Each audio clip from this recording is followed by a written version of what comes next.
black female FBI director pulled over and held at gunpoint, officer jailed soon after. In a world where power can shift with a single revelation, the story you're about to hear will leave you speechless. Ebony Price, the first black female FBI director, accomplished, fearless and admired, finds her life twisted into a nightmarish knot on an otherwise ordinary drive. What begins as a routine journey spirals into betrayal, discrimination, and near-fatal confrontation when she's pulled over by an officer blind to her authority and her humanity. Tension builds, secrets unravel, and justice is served in a way no one could have ever anticipated. Prepare to be pulled into a vortex of power, prejudice, and karmic retribution. Ebony Price was the kind of leader who wore her authority with measured grace and quiet conviction. Raised on the outskirts of New Orleans, she had spent her early years surrounded by a kaleidoscope of cultures, languages, and challenges. Her father, William Price, had been a police officer, a proud yet overworked man who carried the badge with a sense of moral responsibility that influenced Ebony more than any lesson in a classroom ever could. Her mother, Helena, was a high school history teacher who believed education was the single greatest tool for empowerment. From the time Ebony was 6, she would stand on her tiptoes to watch her father polish his badge at the kitchen table after each long shift. He would place it in her hands, reminding her, "This star is a promise to protect. It's not just a piece of metal, it's a symbol." It was in those intimate, familial moments that Ebony decided she would follow a path of service. The FBI intrigued her even before she fully understood what the Federal Bureau of Investigation did. By high school, she was absorbing every newspaper article and documentary she could find, especially those about pioneering women in law enforcement. Although Ebony faced her share of hurdles, namely being a young black woman in predominantly white educational programs, she never let them dampen her spirit. She was determined to carve out a space in a world where few looked like her. By the time she graduated with honors in criminal justice, Ebony had already begun forging a reputation for tenacity and courage. Little did she know that her road from that small Louisiana neighborhood to the directorship of the most powerful law enforcement agency in the country would be fraught with trials, and that one day she would encounter a test unlike any she had faced before. Ebony's trajectory through the FBI was anything but ordinary. After completing her rigorous training at Quantico, she started off as a special agent in the New York field office. Her early cases focused on white-collar crime, bank fraud, money laundering, and Ponzi schemes, but Ebony's true passion lay with community-based investigations. She requested to transition into units dealing with human trafficking and public corruption, areas she believed harmed society's most vulnerable. Her skill in navigating complex legal frameworks and her uncanny ability to read people earned her a string of successes. One high-profile case involved dismantling a sprawling human trafficking ring in the Tri-State area. Ebony's work saved over 24 victims, most of them minors. This operation catapulted her into the spotlight and earned her the respect of seasoned agents nationwide. As her reputation soared, so did the invitations to join specialized divisions. Leadership took notice of her unwavering integrity, and within 5 years she became an Assistant Special Agent in Charge, ASAC. During her time in Washington, D.C., she was often seen walking briskly through the halls of the J. Edgar Hoover building, her heels echoing in quiet corridors, just as her presence echoed in the hearts of those who saw her as a role model. When the previous FBI director, Christopher Wray, announced his decision to step down, this was years in the making, and the White House was searching for a fresh face. It wasn't long before Ebony's name surfaced as a promising candidate. Critics questioned whether America was ready for a black female director. But her record spoke for itself, and the nation watched with bated breath. Through a process that tested her resolve and scrutinized every facet of her life, Ebony Price was confirmed as the first black female director in FBI history. Her father's old badge, safely kept in a small display at her home, was a reminder of how far she had come and the shoulders she stood on. Sitting at the helm of the FBI came with its own set of unique pressures. Ebony's mornings typically began at 5 a.m. with a short meditation and a workout, habits that helped center her spirit. By 7 a.m., she was combing through intelligence briefings, conferring with senior advisors on terrorism threats, cybersecurity breaches, and domestic crime waves. It was not a job for the faint of heart or the easily overwhelmed. There was pushback too. Some critics tried to undermine her authority, questioning whether her historic appointment was more about optics than merit. But Ebony never wasted time on pettiness. She had an agency to run and a national security mandate to uphold. Her father's law enforcement background kept her grounded, reminding her that even the highest office in the FBI is, at its core, an extension of community service. Away from the public eye, Ebony was also a daughter, a sister, and a mentor to numerous young professionals. She took personal interest in shaping future agents' careers, often hosting workshops on leadership, integrity, and resilience.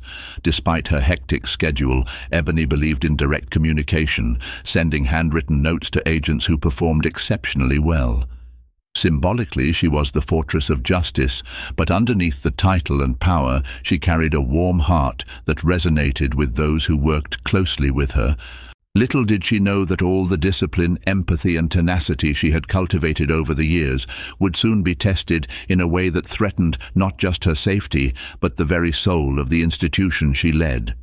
Destiny would place her face to face with an abuse of power that would rattle the nation. It began as a simple trip, a brief departure from the daily grind of D.C. Ebony's mother had fallen ill back in Louisiana, and though doctors assured the condition was manageable, Ebony felt a profound need to see her. She cleared a weekend in her calendar and decided to make the journey alone, hoping for a few hours of solitude to gather her thoughts. Driving gave her a sense of freedom that private jets, official motorcades, and security details did not. She informed her closest staff, but insisted on going without fanfare or escort. The drive from Washington, D.C. to Louisiana was long, but Ebony welcomed the change of pace. The soft hum of tires on asphalt, the rolling landscapes, it all brought her back to her childhood trips with her parents. She wore simple clothes, jeans, a plain black t-shirt, and a worn leather jacket. No formal suits, no polished facade. It was just Ebony, the open road, and the comfort of her own thoughts. As dusk approached on the second day of her drive, Ebony stopped at a quaint diner for dinner. She savored the small-town hospitality that reminded her of home. After paying the bill, she got back on the interstate, planning to drive another hour before checking into a motel. The moon was a silver coin in the sky, and the traffic around her was sparse, but life rarely follows script. Somewhere along that quiet stretch of highway, an event would unfold that would not only shake Ebony to her core, but ignite a firestorm of national debate, proving that discrimination can rear its ugly head anywhere, at any time, and spare no one. 10 miles past an exit sign that announced Millerton, 15 miles, Ebony noticed blue and red lights illuminating her rearview mirror. She glanced down at her speedometer. She was traveling just under the speed limit. Confusion flickered in her mind. Why was she being pulled over? She carefully signaled and pulled to the shoulder, her heartbeat quickening. It wasn't fear. She had been pulled over before for minor traffic checks, but this felt off.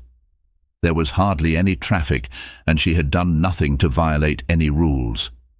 Taking a calming breath, she reminded herself that she was not just any citizen, she was the director of the FBI. This was simply a misunderstanding. Her phone sat on the passenger seat, displaying the route. She considered calling her staff or the local FBI field office, but decided to handle it the standard way. Reaching into her glove compartment, she pulled out her driver's license and vehicle registration. As an extra precaution, she also slipped her official FBI badge in her back pocket, just in case. The officer approached, shining a flashlight into her side mirror. Ebony's heart pounded as she rolled down the window. She was used to tough interrogations and tense negotiations, but there was something about the unpredictability of a nighttime traffic stop that made her uneasy. She forced herself to remain calm, to rely on her training. "License and registration," the officer said curtly, not bothering with any greeting. His tone was cold. Ebony carefully handed over the documents, speaking in a measured voice. "Officer, is there a problem? I believe I was within the speed limit." He gave no immediate answer, stepping away to his cruiser. Ebony waited, pulse thrumming. Moments later he returned, face clouded with suspicion. "Out of the vehicle," he ordered abruptly.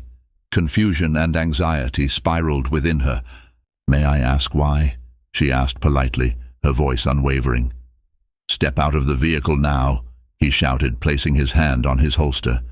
And in that instant, Ebony felt a chill descend, knowing this was no ordinary stop, and that the situation was careening toward danger.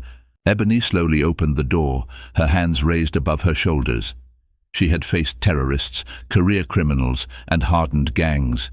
Yet something about this moment filled her with a dread she'd rarely experienced. The officer's posture was rigid, hostility etched into his features. His partner, a younger officer, stood by the cruiser, radio in hand, looking nervous. The senior officer barked, "Hands on the hood, now!" Ebony complied, trying to catch the junior officer's eye, hoping for some sign of reason. Instead, the younger officer looked away, lips pressed tight in discomfort or fear. Ebony suspected this stop had nothing to do with traffic violations. She tried explaining, "Sir, I'm Director Ebony Price of the FBI. My identification is in my back pocket."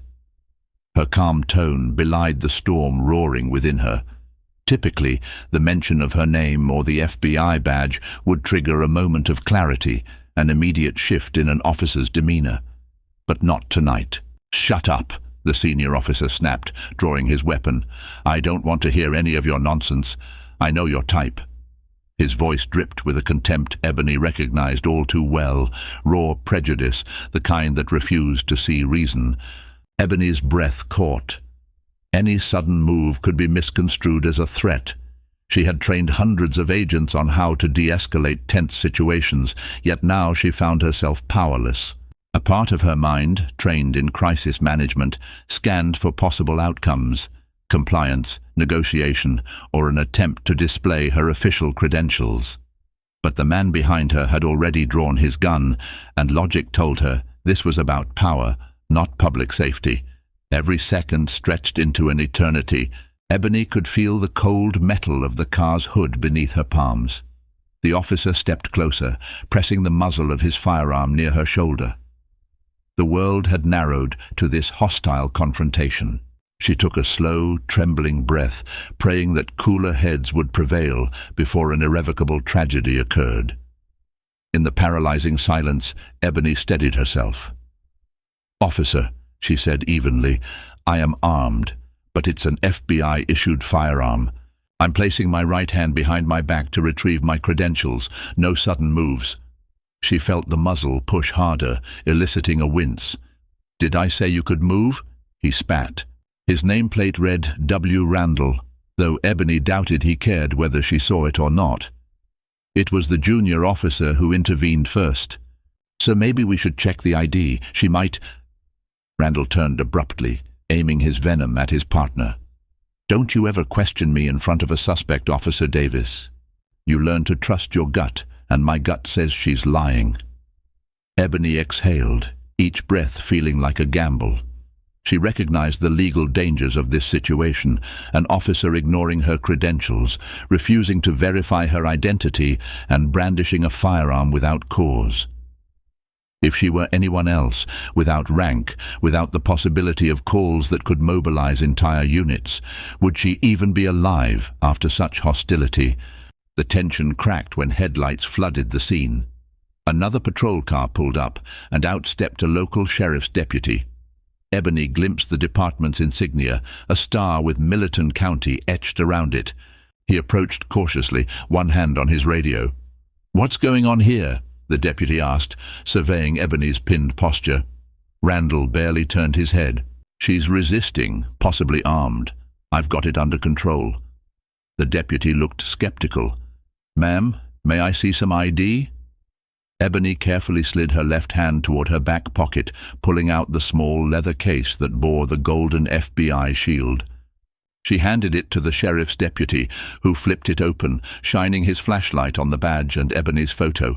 A flicker of recognition crossed his face, quickly replaced by alarm. "Officer Randall!" he hissed. "You'd better step back."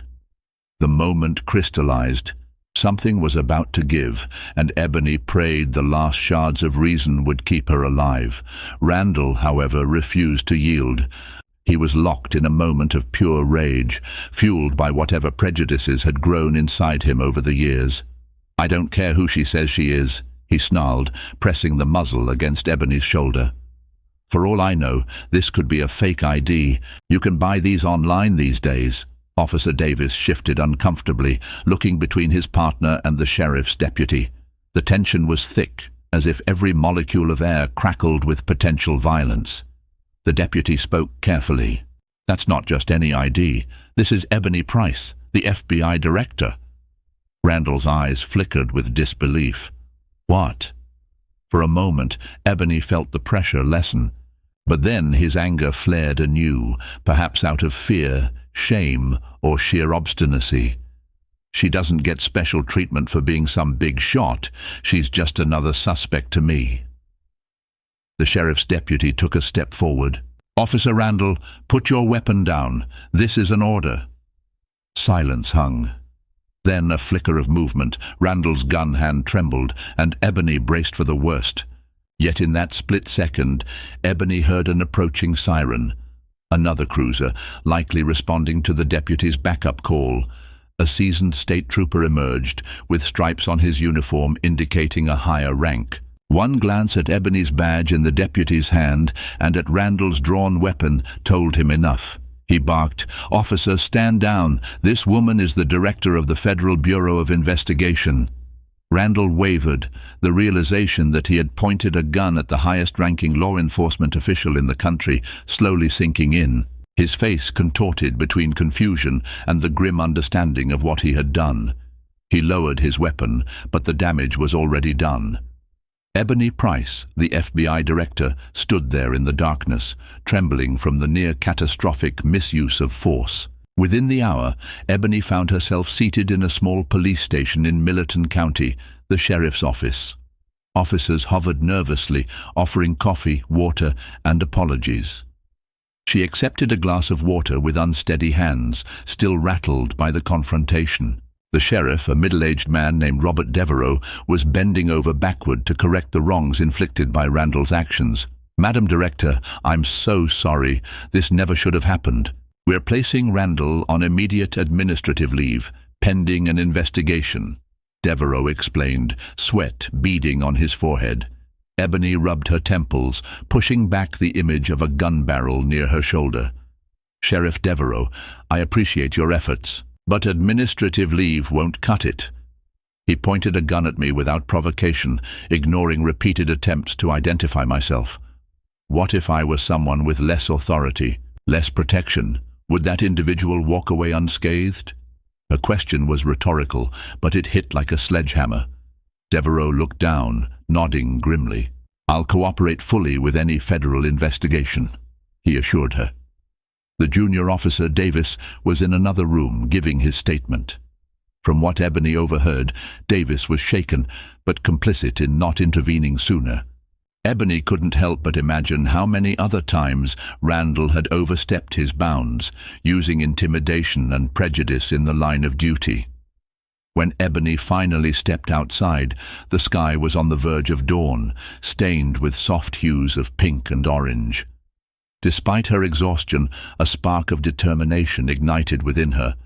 This wasn't just about her personal ordeal. It was about systemic issues, about accountability, about ensuring that no one, regardless of rank or race, should face such blatant misuse of power. She resolved, then and there, that this incident would not be swept under the rug. If she had to shake the foundations of law enforcement protocols across the country, she would. After all, she was the FBI director, and she had the power to make sure it never happened again. Word of the incident traveled at breakneck speed. By the time Ebony got back on the road, her phone buzzed incessantly with calls and text messages. When she finally arrived at her mother's home in Louisiana, media vans were already parked outside. She detoured to a nearby hotel, hoping to avoid a scene that would stress her convalescing mother. In Washington, D.C., the FBI's public relations team scrambled to control the narrative. They prepared statements and developed talking points for a press conference. Political leaders, civil rights organizations, and law enforcement agencies demanded an explanation. The president himself phoned Ebony, expressing shock and support, assuring her that the Department of Justice would back any inquiry she deemed necessary. Meanwhile, Ebony navigated personal turmoil. She needed to be by her mother's side, yet she also needed to handle the firestorm brewing in the capital. She spent that evening making arrangements for her mother's care, ensuring local doctors and neighbors could offer support. Her mother, Helena, insisted Ebony do whatever was needed. She could see the resolve burning in her daughter's eyes, the same resolve that once drove her to become an FBI agent despite the odds. Reporters stood outside the hotel lobby, eager for a statement. Ebony gave them a measured response, confirming that an investigation was underway, but withholding details. Her words, calm, authoritative, sent a message that this wouldn't be a footnote. It would be a turning point. Late that night, Ebony sank into her hotel bed, replaying the moment Randall's gun pressed against her shoulder. The fear, the rage, the sense of violation. But beneath the emotional upheaval was a steely certainty. Wrongdoing had been done in the name of law enforcement, and it must be confronted. So much for a quiet trip to see her mother. Destiny had other plans. Back in Washington, a special team of FBI agents was mobilized under the Civil Rights Division of the Department of Justice. Usually, Ebony would be at the forefront of orchestrating such an operation, but this time she was the victim. Protocol demanded she distance herself from the direct management of the investigation to avoid conflicts of interest.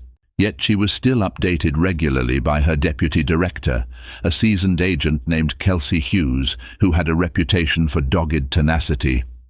Hughes and her team quickly uncovered disturbing details about Officer William Randall's record. Complaints of excessive force, verbal abuse, and racially biased misconduct peppered his personnel file.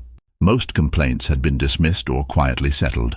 No major disciplinary actions had stuck, perhaps thanks to a flawed system or local politics. The question hung in the air: how many unwarranted stops had this man carried out? How many times had people of color felt his wrath? Press conferences multiplied, with Ebony giving carefully worded statements. "I trust the investigative process to handle this incident with full transparency and rigor. We must ensure law enforcement officers adhere to the standards they've sworn to uphold." Civil rights groups lauded her stance, while certain corners of law enforcement bristled at what they perceived as a crackdown. Meanwhile, Ebony wrestled with her own emotional landscape. Trauma from the incident lingered. Nights were restless, haunted by the echo of Randall's shouts. She'd endured close calls in her FBI career, but there was a different kind of sting to this, being threatened by one sworn to protect. As the public watched, one central question demanded an answer. Would the system hold Officer Randall accountable, or would he become another statistic in the long line of officers who evade consequences? Ebony vowed that, come what may, she would see this through to the end. The following weeks were a minefield of legal complexities and political wrangling. Officer Randall hired a high-profile defense attorney known for defending law enforcement personnel accused of misconduct. The attorney's public statements framed the event as a miscommunication and alleged Ebony had brandished her credentials in a threatening manner. Ebony's camp fired back with body camera footage, short but damning. Randall's gun was drawn, Ebony calmly explaining her position. There was no evidence of her resisting or acting aggressively. Meanwhile, Ebony found herself in a precarious position at the FBI. Some high-ranking officials advised her to let the Justice Department run the show, to maintain a neutral stance. But Ebony saw this as part of her duty. She could not ignore her own near-death confrontation at the hands of a local police officer. The national conversation about police reform and accountability couldn't be sidestepped. She refused to become a silent figurehead, and that resolve put her at odds with certain political factions. Protests erupted outside Milton's police station and in major cities. Grassroots movements saw in Ebony a powerful symbol, an embodiment of what black women endure even at the highest echelons of society. "If it can happen to the FBI director, it can happen to any of us," became a rallying cry. In the midst of the public spectacle, Ebony continued to juggle her personal responsibilities. She frequently checked on her mother, whose health seemed to improve, each day giving Ebony the strength and emotional bandwidth to persevere. Late at night, Ebony stared at the old badge of her father, her compass for moral clarity. She remembered his words, "The badge is a promise." Now, more than ever, that promise needed to be kept, not just by her, but by everyone who wore a uniform. As the formal investigation deepened, Agent Kelsey Hughes' team started to piece together a troubling mosaic of Officer Randall's behavior. Interviews with residents revealed years of intimidation tactics, especially in predominantly black neighborhoods. "He used to trail me when I walked home," said one young man who refused to give his name out of fear of retaliation. Others told stories of vehicle stops for the flimsiest of reasons, broken taillights that weren't actually broken, matching a suspect's description, or simply driving through the wrong part of town. Then came a bombshell. The team discovered internal memos indicating a pattern of covering up Randall's misdeeds within the Milton County Police Department. Higher-ups had repeatedly lost or misfiled complaints. Over time, Randall's record remained officially clean. This was systemic rot, deeply ingrained. Additionally, bits of personal data emerged that spoke to his state of mind. Social media posts, made under a pseudonym, revealed troubling views about race and law enforcement. The posts weren't overt enough to trigger immediate suspicion, but they painted a picture of someone who saw certain communities as perpetual threats. When Agent Hughes confronted local authorities with this new evidence, they scrambled to distance themselves from Randall. Some gave statements condemning him, while others resigned, fueling rumors that more individuals in the department might have been complicit. The local community grew increasingly vocal, staging sit-ins and marches demanding not just Randall's prosecution, but a top-to-bottom audit of the police force. All this information filtered back to Ebony, each new revelation eliciting both outrage and a reaffirmation of her mission. She felt like she was standing on the precipice of a systemic overhaul. Her near tragedy could be the spark igniting major reforms, or it could become another cautionary tale if the system failed to act decisively. That was a risk she wouldn't allow.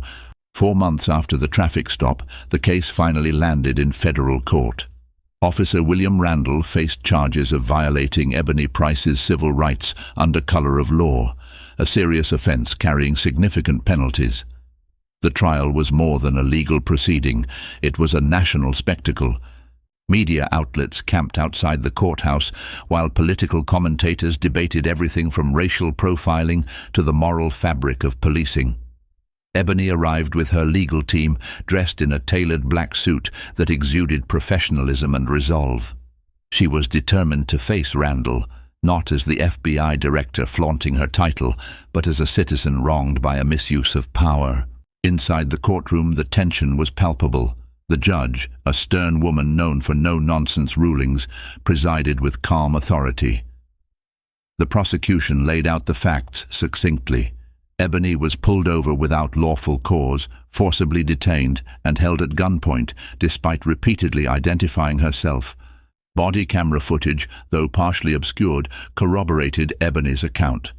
The evidence included the newly uncovered internal memos and testimonies from other citizens who had lodged complaints against Randall over the years. Randall's defense attempted a two-pronged strategy. First, to argue that Ebony's behavior seemed suspicious and that Randall had acted out of an abundance of caution, and second, to claim that Ebony's position as FBI director had influenced the investigation, tipping the scales against Randall. But the jury saw through the smokescreen. Multiple witnesses, including the sheriff's deputy who verified Ebony's credentials on scene, testified that Ebony had been nothing but cooperative. Ebony herself took the stand on the third day of testimony. She recounted every detail, voice steady but imbued with an undercurrent of emotional truth. "I stand here not just for myself," she said, looking directly at the jury. "I stand here for every person who has been victimized by those entrusted to protect them. My position shouldn't matter, but if this can happen to me, imagine what happens to those without my resources or visibility." Her words struck a chord. Spectators in the courtroom quietly dabbed tears or nodded in agreement. Even some in law enforcement quietly acknowledged the magnitude of the wrong. After nearly 2 weeks, the jury deliberated for just 6 hours before returning a verdict. Guilty on multiple counts, including the most serious charge of violating Ebony's constitutional rights under the color of law. The room erupted in hushed relief. Randall sat silent, staring at the wooden defense table as though it might offer an escape.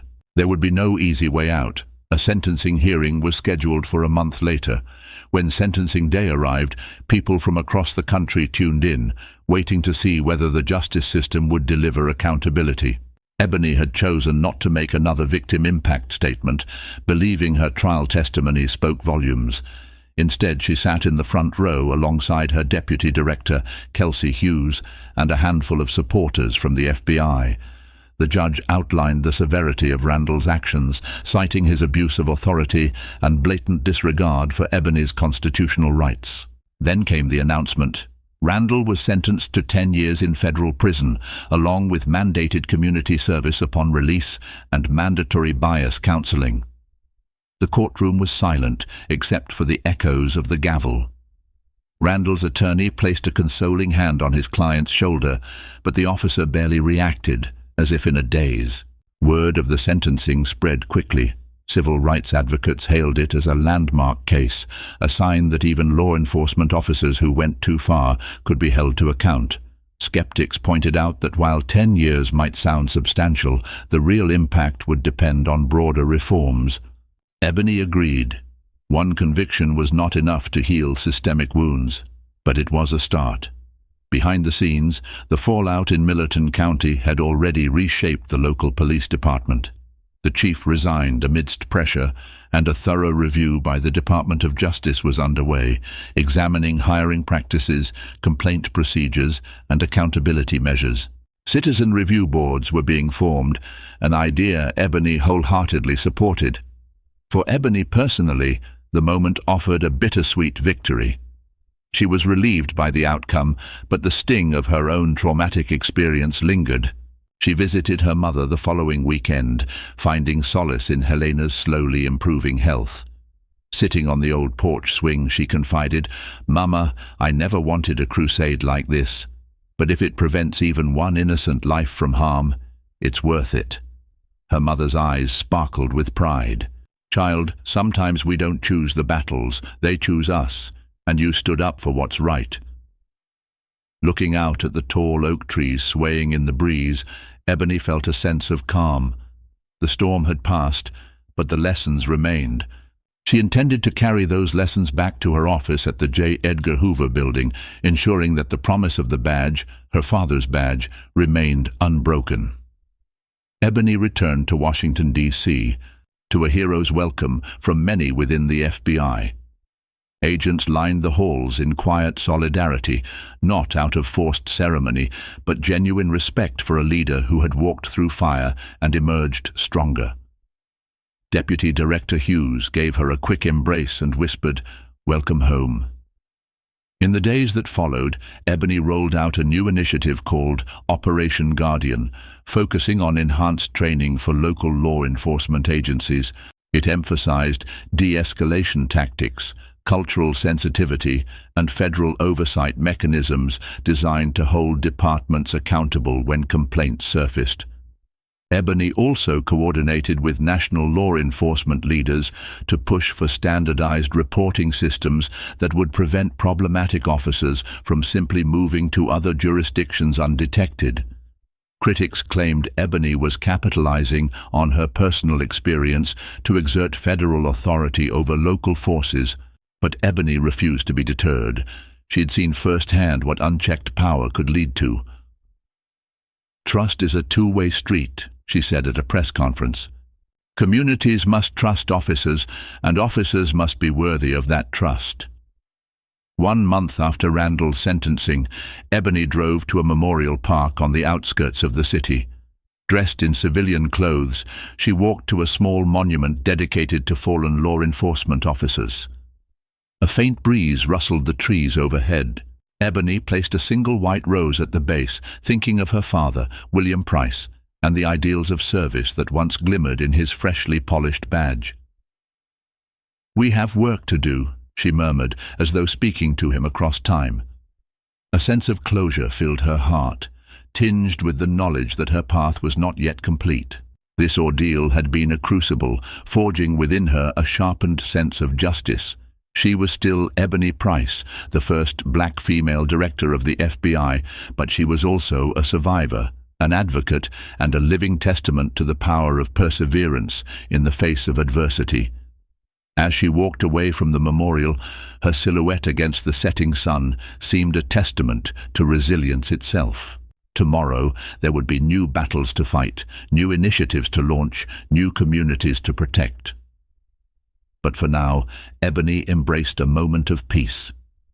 She had stared down the barrel of a gun held by one sworn to protect the public, and she prevailed, not just for herself, but for countless others who deserved a nation free from prejudice cloaked as law. Justice, resilience, transformation. In the end, Ebony Price's journey underscores the notion that a single event, however jarring, can serve as a catalyst for sweeping change. She refused to be defined by fear or anger. Instead, she harnessed the truth to illuminate dark corners of the system. By standing firm, she reminded us all that authority, when misused, must face the scales of justice. If this story resonates with you, if it stirs something deeper within your own vision of a fair and accountable society, please support our channel. Like this video, share it with friends or on social media, and most importantly, subscribe to stay updated on more compelling stories and discussions. Your engagement helps spread awareness and encourages us to continue shedding light on the narratives that matter most. Thank you for joining us on this journey. The pursuit of justice remains a collective effort.